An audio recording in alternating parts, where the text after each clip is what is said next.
بسم اللہ الرحمن الرحیم۔ السلام علیکم۔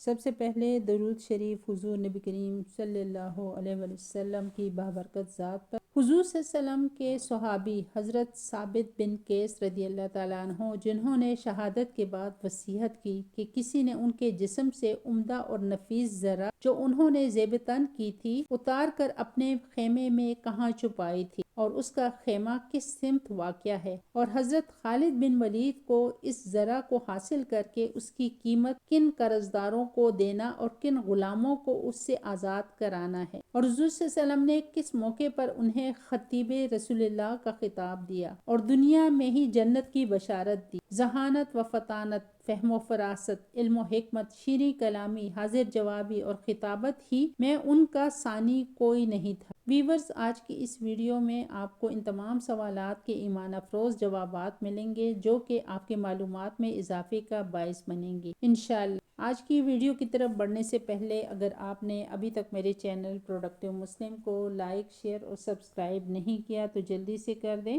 جزاک اللہ۔ عہد رسالت کے اواخر کا ذکر ہے کہ ایک دن رحمت عالم صلی اللہ علیہ وسلم اپنے جانثاروں کے درمیان رونق افروز تھے اور کسی مسئلے کے بارے میں گفتگو ہو رہی تھی۔ گفتگو کے دوران اچانک کچھ صحابہ کی آواز معمول سے زیادہ بلند ہو گئی اور دربار رسالت میں صحابہ رضی اللہ تعالیٰ عنہ کی یہ بلند آہنگی اللہ تعالیٰ کو پسند نہ آئی اور فوراً یہ آیت نازل۔ ترجمہ: اے لوگو جو ایمان لائے ہو، اپنی آواز نبی صلی اللہ علیہ وسلم کی آواز سے بلند نہ کرو اور نبی صلی اللہ علیہ وسلم کے ساتھ اونچی آواز سے بات نہ کرو جس طرح تم آپس میں ایک دوسرے کے ساتھ کرتے ہو، کہیں ایسا نہ ہو کہ تمہارا کیا کرایا سب غارت ہو جائے اور تمہیں خبر بھی نہ ہو۔ سورہ حجرات آیت نمبر 2۔ اس آیت کے نزول پر صحابہ کرام رضی اللہ تعالیٰ عنہ خوف الہی سے لرز اٹھے اور انہوں نے عہد کیا کہ رسول کریم صلی اللہ علیہ وسلم کے سامنے اپنی آوازوں کو ہمیشہ پست رکھیں گے۔ حاضرین مجلس میں ایک صاحب رسول جن کی آواز بڑی پھاٹدار تھی اور اس قدر متاثر ہوئے کہ گھر جا کر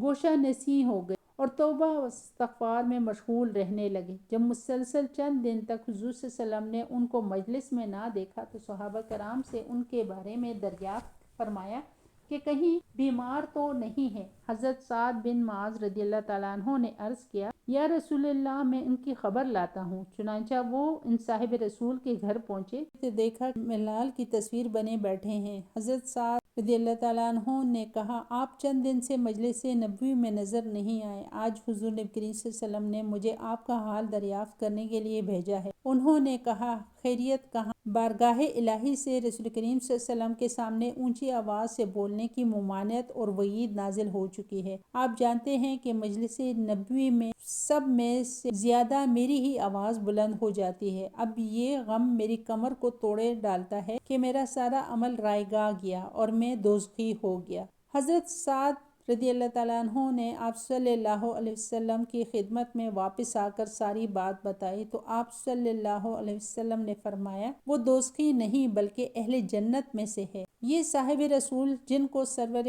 کون و مکان، فخر موجودات، نبی رحمت عالم صلی اللہ علیہ وسلم نے واضح الفاظ میں جنتی ہونے کی بشارت دی تھی، حضرت ثابت بن قیس انصاری رضی اللہ تعالیٰ عنہ تھے۔ حضرت ابو ثابت بن قیس رضی اللہ تعالیٰ عنہ مدینے کے خاندان خزرج سے تعلق رکھتے تھے اور قبیلے کے سرداروں میں سے تھے۔ ذہانت، فطانت، فہم و فراست، علم و حکمت، شیریں کلامی، حاضر جوابی، زور خطابت میں ان کا ثانی نہیں تھا۔ بھاری بلند باروب آواز اور خوبصورت پر اثر تقاریر کا فن تحفہ خداوندی جس کا بھرپور استعمال کرتے، نیز وہ مدینے میں اولین ایمان لانے والوں میں سے ایک تھے۔ بیعت عقبہ اولیٰ کے موقع پر حضرت صلی اللہ علیہ وسلم نے ایک نوجوان صحابی حضرت مصعب بن عمیر کو یثرب میں مسلمانوں کا پہلا سفیر اور اسلام کے مبلغ کے طور پر بھیجا، جنہوں نے نہایت جوش و خروش سے اسلام کی تبلیغ کی۔ وہ جلد ہی اپنے ایمان افروز خدمات،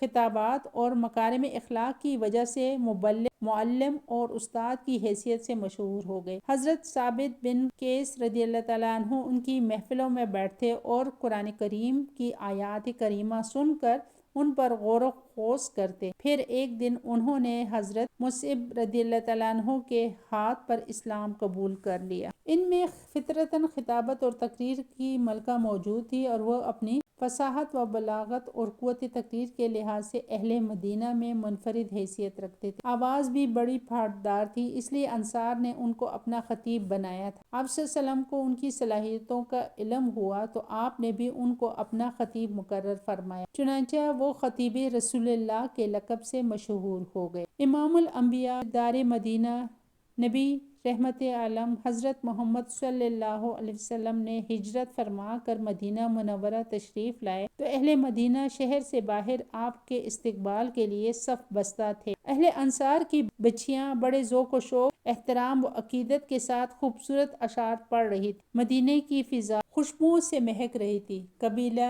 خزرج کے گھڑ سواروں کا ایک بہت بڑا دستہ حضرت ثابت بن قیس رضی اللہ تعالیٰ عنہ کی زیر قیادت دنیا کے سب سے عظیم المرتبت شخصیت استقبال کے لیے چاق و چوبند کھڑا تھا۔ اللہ کے رسول اپنے یار غار حضرت صدیق اکبر رضی اللہ تعالیٰ عنہ کے ساتھ مدینہ منورہ میں داخل ہوئے تو حضرت ثابت بن قیس رضی اللہ تعالیٰ عنہ نے اہل مدینہ کی جانب سے خوش آمدید کہتے ہوئے ایک فصیح و بلیغ خطبہ دیا، جس کے اختتام پر انہوں نے کہا کہ اے اللہ کے رسول، سچے رسول، ہمارے والدین اور ہم آپ پر قربان۔ ہم اہل مدینہ اللہ کو حاضر و ناظر جان کر آپ سے عہد کرتے ہیں کہ ہم اپنی جان و مال سے زیادہ آپ کی اور آپ کے رفقا کی حفاظت کریں گے اور تبلیغ اسلام میں آپ کے معاون و مددگار بنیں گے۔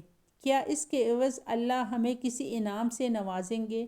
اللہ کے محبوب نبیوں کے امام، خلق مجسم، خاتم المرسلین، رحمت للعالمین کے رخ انوار پر ایک روح پرور مسکراہٹ آئی اور آپ نے جس انعام کا اعلان کیا وہ اہل ایمان کے لیے وہ تحفہ عظیم ہے کہ جس کے حصول کی خواہش اور آرزو ہر مسلمان کے لبوں پر دعاؤں کی صورت میں چلتی رہتی ہے۔ آپ نے فرمایا، جنت۔ اس اعلان نے اہل مدینہ کے چہروں کو خوشی سے منور کر دیا اور وہ ایک دوسرے سے بغل گیر ہو گئے۔ 9 ہجری میں بنو تمیم کا وفد بڑے ٹھاٹھ باٹھ کے ساتھ مدینہ آیا۔ یہ 70 یا 80 آدمیوں پر مشتمل تھا اور اس میں قبیلے کے بڑے بڑے رؤسا، آتش بیان خطیب اور بلند پائے شاعر شامل تھے۔ زمانہ جاہلیت میں عربوں میں مفارقت اور مقابلے کا جذبہ بہت شدید تھا اور وہ ہر صف میں ایک دوسرے سے مقابلہ کیا کرتے تھے۔ بنو تمیم کے دماغوں میں بھی خاندانی فخر و غرور کا نشہ سمایا ہوا تھا۔ انہوں نے آستانِ نبوی پر جا کر حضور نبی کریم صلی اللہ علیہ وسلم کو آوازیں دینی شروع کی، محمد صلی اللہ علیہ وسلم باہر آؤ اور ہماری بات سنو۔ آپ صلی اللہ علیہ وسلم کو ان کا اکڑ پن ناگوار تو گزرا، لیکن آپ صلی اللہ علیہ وسلم سراپا عفو و کرم تھے۔ باہر نکل کر بڑی خندہ پیشانی سے ملاقات فرمائی۔ رئیس وفد اقرا بن حابس نے کہا، ہم آپ سے مفاخرت کرنا چاہتے ہیں، اس کے بعد ہی اسلام کی بات ہوگی۔ آپ صلی اللہ علیہ وسلم نے فرمایا، میں فخاری اور شعر بازی کے لیے مبعوث نہیں ہوا ہوں، لیکن اگر تم یہی چاہتے ہو تو اللہ کے فضل سے ہم اس سے بھی باہر نہیں ہیں۔ بنو تمیم میں ایک شخص عطارد بن حاجب تھے۔ وہ نہایت زبان آور اور فصیح البیان خطیب تھے۔ وہ ایک دفعہ نوشیروان کے دربار میں اپنے زور خطابت کا مظاہرہ کر کے کمخواب کا خلعت حاصل کر چکے تھے۔ سب سے پہلے وہ کھڑے ہوئے اور مفاخرے کا آغاز اس تقریر سے کیا، تعریف اس خدا کی جس نے اپنے فضل و کرم سے ہمیں تاج و تخت کا مالک بنایا، اہل مشرق میں ہم سب سے زیادہ معزز کیا، ہمارے خزانے سونے چاندی سے بھرے جنہیں ہم فیاضی سے خرچ کرتے ہیں، لوگوں میں ہمارا نظیر نہیں، کیا ہم آدمیوں کے سردار اور ان میں صاحب فضل نہیں ہیں؟ اور اگر کسی اور کو یہ دعویٰ ہو تو وہ سامنے آئے اور ہمارے قول سے اچھا قول اور ہمارے حالات سے اچھے حالات پیش کرے۔ مجھے جو کچھ کہنا تھا کہہ چکا۔ عطارد اپنی تقریر ختم کر کے بیٹھے تو آپ صلی اللہ علیہ وسلم نے حضرت ثابت رضی اللہ تعالیٰ عنہ سے فرمایا، ثابت اٹھو اور اس کا جواب دو۔ حضرت ثابت رضی اللہ تعالیٰ عنہ نے تعمیل ارشاد کی اور عطارد کے جواب میں یہ خطبہ دیا، حمد و ثنا اس اللہ رب العزت کی جس نے زمین اور آسمان پیدا کیے، ان پر اپنا حکم جاری کیا، اپنی کرسی اور اپنے علم کو وسعت دی۔ وہ قادر المطلق ہے، جو کچھ ہوتا ہے اسی کے حکم اور قدرت سے ہوتا ہے۔ اس کی قدرتوں میں سے ایک یہ ہے کہ اپنے مخلوق میں سے ایک پیغمبر مبعوث کیا جو سب سے زیادہ شریف النفس ہے، سب سے بڑھ کر راست گو اور سب سے زیادہ بلند اخلاق ہے۔ پھر اس پیغمبر پر ایک کتاب نازل کی اور اپنی خلقت کو اس کا امانت دار بنایا، اور وہی ہستی ہے جسے اللہ تعالیٰ نے سارے عالم سے برگزیدہ کیا اور سارے عالم کا خلاصہ بنایا۔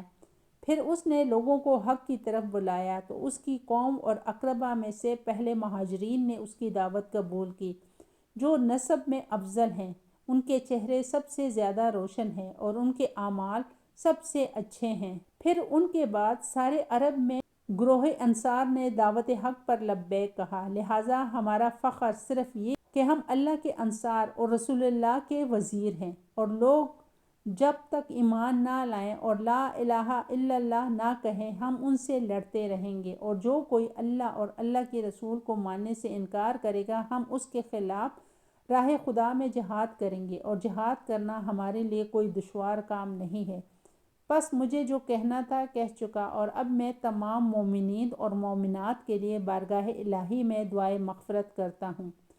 اس کے بعد شعر و شاعری کا مقابلہ ہوا، جس میں بنی تمیم کی طرف سے زبرقان بن حیدر اور آپ صلی اللہ علیہ وسلم کی طرف سے حضرت حسان بن ثابت رضی اللہ تعالیٰ عنہ نے حصہ لیا۔ مفاخرت ختم ہوئی تو اقرا بن حابس، جو خود بڑے فصیح البیان شاعر اور خطیب تھے اور جن کی رائے کا سارا عرب معترف تھا، یہاں تک کہ قبائل اپنے جھگڑوں میں ان کو حاکم بنایا کرتے تھے، بے اختیار پکار اٹھے، باپ کی قسم محمد صلی اللہ علیہ وسلم کا خطیب ہمارے خطیب سے افضل اور ان کا شاعر ہمارے شاعر سے بہتر ہے۔ اہل وفد نے ان کی رائے سے اتفاق کیا اور سب اسی وقت حلقہ بگوش اسلام ہو گئے۔ اللہ اکبر۔ اسی سال بنو حنیفہ کا ایک بڑا وفد مسلمہ کذاب کی سرکردگی میں مدینہ آیا۔ سرور عالم صلی اللہ علیہ وسلم حضرت ثابت بن قیس رضی اللہ تعالیٰ عنہ کو ساتھ لے کر بنفس نفیس اہل وفد کے پاس تشریف لے گئے۔ اثنائے گفتگو میں مسلمہ نے کہا، اگر آپ اپنے بعد مجھے اپنا جانشین مقرر کر دے تو ابھی آپ کے ہاتھ پر بیعت کرتا ہوں۔ آپ صلی اللہ علیہ وسلم کو یہ نامعقول شرط سن کر غصہ آ گیا۔ آپ صلی اللہ علیہ وسلم کے دست مبارک میں ایک چڑی تھی، اس کو اٹھا کر فرمایا، جانشینی تو بڑی چیز ہے، میں تو تمہیں یہ چڑی دینا بھی پسند نہیں کرتا۔ اللہ نے تیرے لیے جو مقدر کر رکھا ہے وہ ہو کر رہے گا، تیرا انجام مجھے خواب میں دکھا دیا گیا ہے، کچھ اور پوچھنا ہو تو یہ ثابت موجود، میں اب چلتا ہوں۔ یہ فرما کر آپ صلی اللہ علیہ وسلم حضرت ثابت رضی اللہ تعالیٰ عنہ کو مسلمہ سے نمٹنے کے لیے وہاں چھوڑ کر خود تشریف لے گئے۔ سردار عالم صلی اللہ علیہ وسلم کی رحلت کے بعد انصار نے حلیفہ بنی سعدہ میں جمع ہو کر حضرت سعد بن عباد رضی اللہ تعالیٰ عنہ کو خلیفہ بنانے کا ارادہ کیا۔ یہ خبر مشہور ہو گئی ہوئی تو حضرت ابوبکر صدیق اور حضرت عمر فاروق رضی اللہ تعالیٰ عنہ کچھ دوسرے مہاجرین کو ساتھ لے کر انصار کے اجتماع میں پہنچے۔ دونوں طرف سے اپنے حق میں زبردست تقریریں ہوئیں۔ اس موقع پر حضرت ثابت بن قیس رضی اللہ تعالیٰ عنہ بھی موجود تھے۔ انصار کے خلافت کے استحقاق پر ایک فصیح و بلیغ خطبہ دیا۔ اس میں انصار کی خدمات اور قربانیوں کا ذکر کیا اور اس بات پر تعجب کا اظہار کیا کہ کچھ لوگ انصار کو خلافت سے محروم کرنا چاہتے ہیں۔ حضرت ابوبکر صدیق رضی اللہ تعالیٰ عنہ نے انصار کی خدمات کا اعتراف کیا، لیکن اس کے ساتھ ہی انہوں نے قوی دلائل کے ساتھ قریش کو خلافت کا حقدار ثابت کیا۔ عامۃ المسلمین نے انہیں خلیفہ منتخب کر لیا تو حضرت ثابت بن قیس رضی اللہ تعالیٰ عنہ بھی ان کی بیعت کرنے میں پیچھے نہ رہے اور دل و جان سے حضرت ابوبکر صدیق رضی اللہ تعالیٰ عنہ کے حامیوں اور مددگاروں میں شامل ہو گئے۔ اسی زمانے میں فتنہ ارتداد نے سر ابھارا تو حضرت ثابت بن قیس رضی اللہ تعالیٰ عنہ نے اس کو کچلنے کے لیے جان کی بازی لگا دی۔ جب حضرت ابوبکر صدیق رضی اللہ تعالیٰ عنہ نے مشہور مرتد طلحہ اسدی کی سرکوبی کے لیے مدینہ سے لشکر بھیجا تو حضرت ثابت رضی اللہ تعالیٰ عنہ اس میں شامل ہو گئے۔ سالار لشکر حضرت خالد بن ولید رضی اللہ تعالیٰ عنہ تھے اور انصار کی